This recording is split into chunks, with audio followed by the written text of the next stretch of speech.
Imagine spending an entire year in this like completely sheltered, totally isolated bubble. Right. You dedicate every waking moment to learning a highly disciplined ancient art. You practice the exact same motions until your muscles literally ache. Oh, yeah. You endure all this sensory deprivation just to find a perfect internal harmony, and you finally start to feel a genuine sense of confidence. Yeah, you think you've got it all figured out. Exactly. You think you understand how the world operates.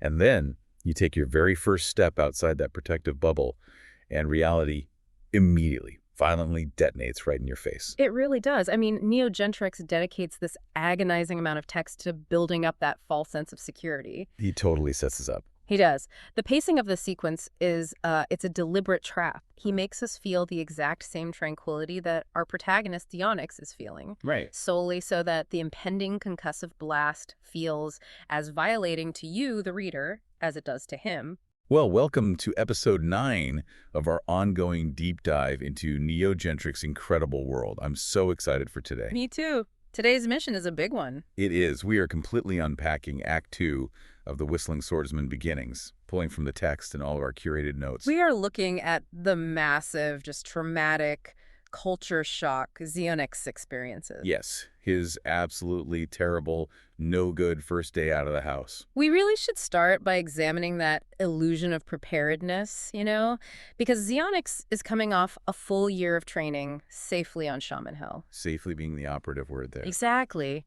He's been learning the deeply organic art of the whistling wind style from Kenshin. Right, and I love how Neo describes this. This training wasn't simply about, swinging a blade around. No, not at all. It was about cultivating this profound, quiet focus to channel elemental power. Yeah, Kenshin handed him a heavy meat cleaver. A meat cleaver. Which is such a wild detail, but it works so well. He forces him to perform these agonizing repetitive swings just to understand the raw, tactile reality of the weapon. The meat cleaver is such a brilliant grounding detail. I mean, it strips away all the romance of sword fighting. Completely. There's no flashy hero stuff yet. Right. Kenshin forces him to feel the physical weight and the drag of the air. It's all about finding an alignment with nature. Yeah, engaging in that meditative flow to harmonize with the wind. And the entire philosophy is built on control, Yeah.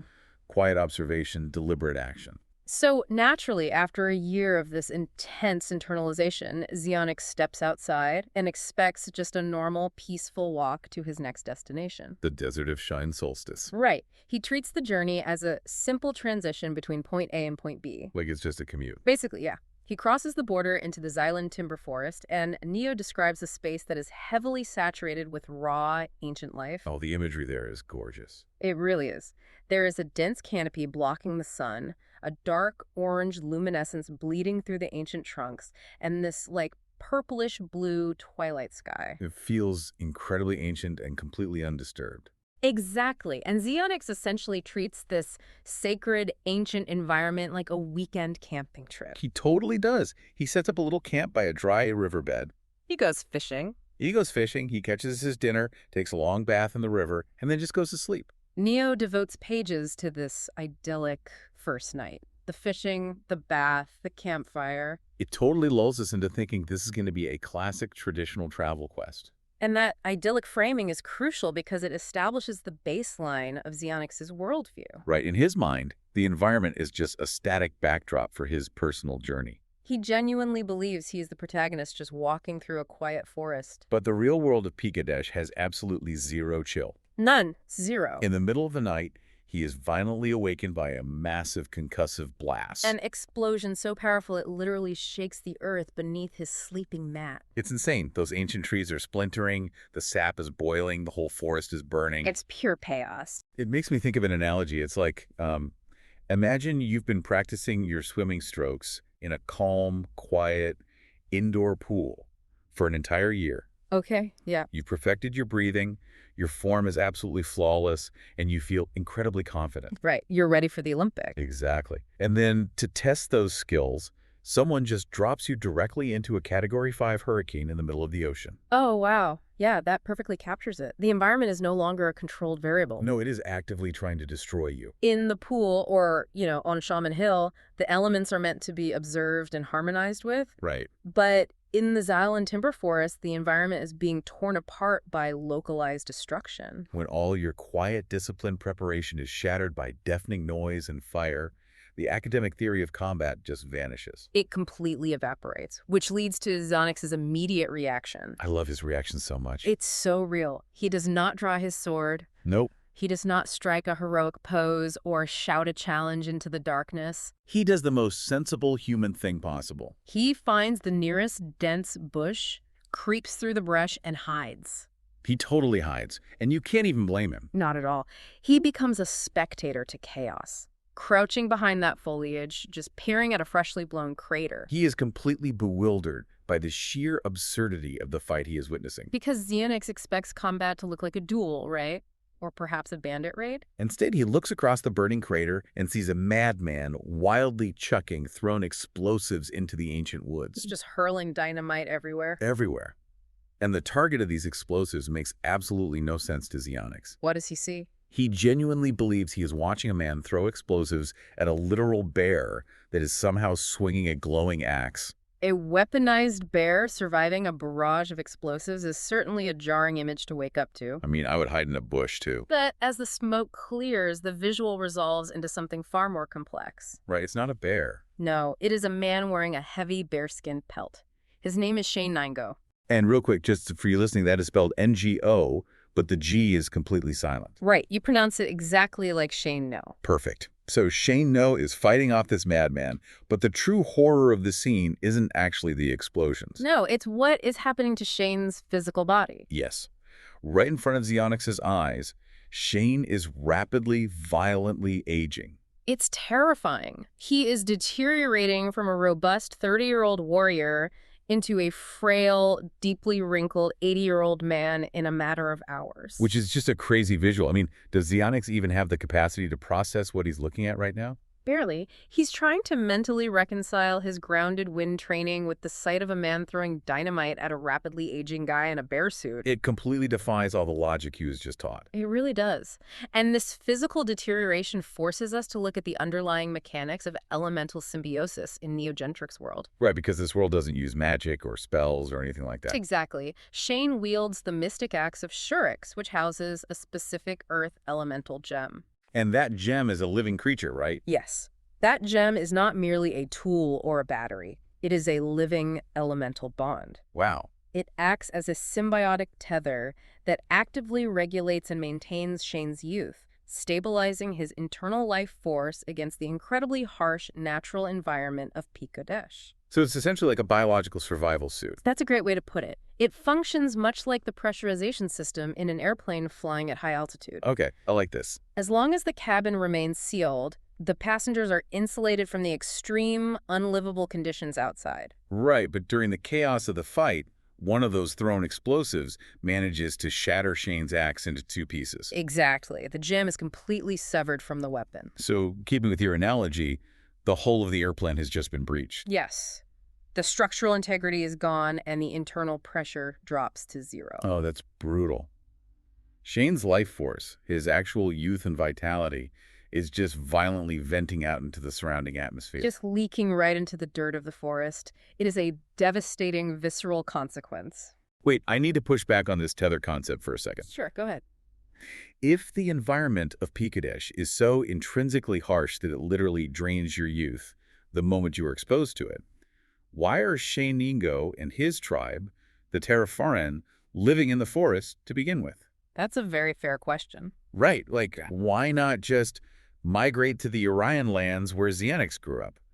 You don't need a symbiotic living gem just to survive a Tuesday afternoon over there. Well, because you're looking at it through the lens of a modern citizen seeking comfort and safety. I mean, yeah, I like being young and alive. Fair enough. But to the Terrafaran, the Xaolyn Timber Forest isn't a hazard to be mitigated. It is the very source of their culture and their strength. Oh, interesting. They possess a deep ancestral bond with these living elementals. It is a mutually sustaining relationship, not a hostage situation. Okay, I see. They protect the ancient habitats, and in return, the elemental gems allow them to thrive in an environment that would vaporize an outsider. So leaving the forest would mean abandoning their entire identity.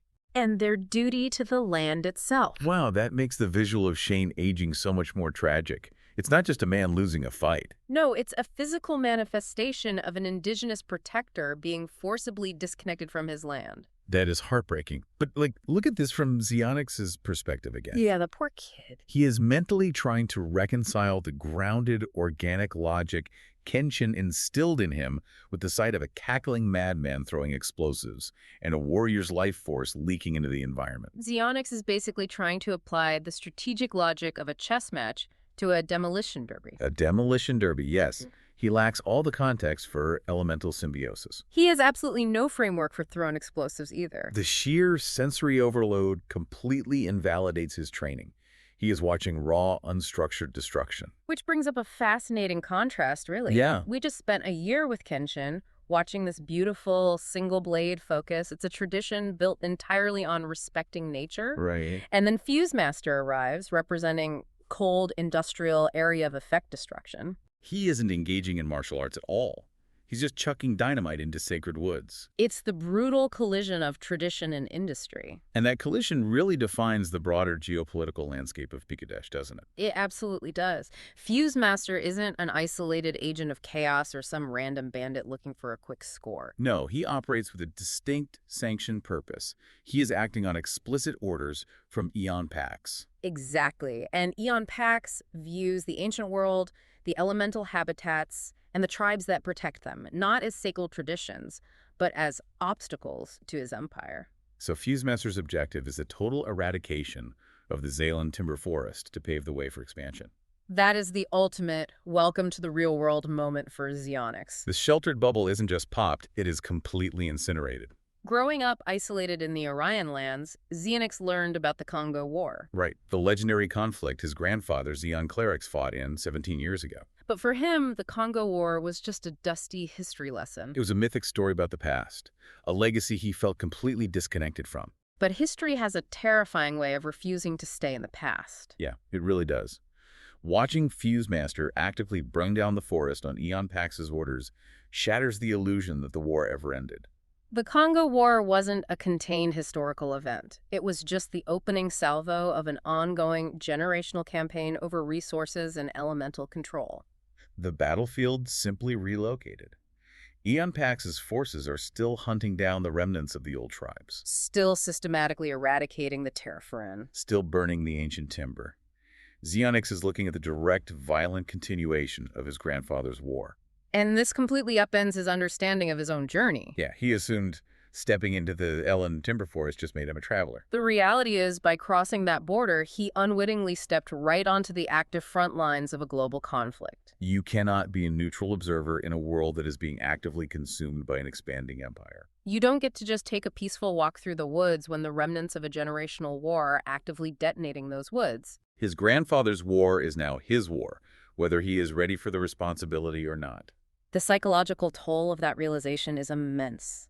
Xeonyx has to abandon the comfort of being a student and accept the heavy burden of being a participant. The rules he learned in isolation are useless if he cannot adapt them to the unpredictable chaos of the real world. So, thinking about all of this, how do we take this incredibly stressful, explosive night in the Xaolyn Timber Forest and apply it to our own lives? Yeah, what is the core takeaway for you, the listener? I think it centers on the inevitability of the real world disrupting our perfectly laid plans. Yeah, for sure. We all construct our own versions of Shaman Hill, right? Our personal comfort zones, our classrooms, our periods of intense preparation. We build our skills in safe, controlled environments. And we map out exactly how our careers, our relationships, or our projects are going to unfold. We write the perfect itinerary for our lives. We just assume the environment will cooperate with our preparation. But the real world rarely meets you on your own terms. Almost never. It is entirely indifferent to your careful preparation. When you finally step out of that comfort zone, conditions change instantly. The people you encounter don't play by the rules you studied. Exactly. The true measure of your capability isn't whether your initial plan executes flawlessly. It's how rapidly you can adapt when the explosives start flying. You have to be willing to abandon the pristine theory to survive the messy reality. You have to accept that the pool was just practice for the hurricane. That is such a great takeaway. But before we wrap up this deep dive, I want to leave you with one final, deeply provocative thought to mull over. Ooh, okay. Something that builds on what we've discussed today regarding the nature of elemental power in Neo-Gentrics world. The mechanics of this world always demand a price. Let's explore that. So think about Shane Ngo. His Earth Elemental Gem acts as a literal symbiotic tether, Right, a biological anchor. regulating his youth against the intrinsically harsh environment of Pikadesh. The exact second he loses that gem, his life force violently vents out into the atmosphere. He ages 50 years in a single afternoon. It proves that surviving in this world requires a physiological toll. The environment is a living, demanding force. It constantly seeks equilibrium, and often at the expense of the individual. Right. So if the world demands that kind of intense physical symbiosis just to survive, what is the true cost of Xeonyx tapping into the wind? Oh, wow. Kenshin taught him to harmonize with the air, to open himself up, and let the wind guide that heavy meat cleaver and eventually his sword. Yeah. But if nature in Pikadesh operates on this brutal exchange of energy, is it really a one-way street? Probably not. Is Xeonyx unknowingly giving up a piece of his own life force, his own internal vitality, every single time he harmonizes with his blade? That paints Kenshin's training in a much, much darker light. Doesn't it? If elemental power is a transaction, what exactly is the whistling wind extracting from Xeonyx in return for granting him that destructive capability? The wind isn't just a tool, it's a living force. Is he slowly venting his own life away just to possess the power to fight his grandfather's war? It completely recontextualizes every single swing of that sword. It's a terrifying implication to keep in mind as you explore the rest of the text. We will certainly be examining the immediate consequences of his choices in our next discussion. Because the paralysis of hiding behind that bush cannot last forever. Oh, definitely not. Because in episode 10 of our deep dive, we are going to break down exactly what happens when Xeonyx finally has to abandon that sensible hiding spot. He cannot remain a spectator while the Xaolyn Timber Forest burns. We will analyze the pivotal moment he steps out of the brush and throws himself directly into the explosive chaos against Fuse Master. It is the moment theory violently transitions into practice. It redefines his entire existence. Eh. So remember, you might feel like you've mastered the quiet waters of the swimming pool, but eventually you will have to face the hurricane. Stay curious and keep adapting to the chaos. And we'll see you on the next deep dive.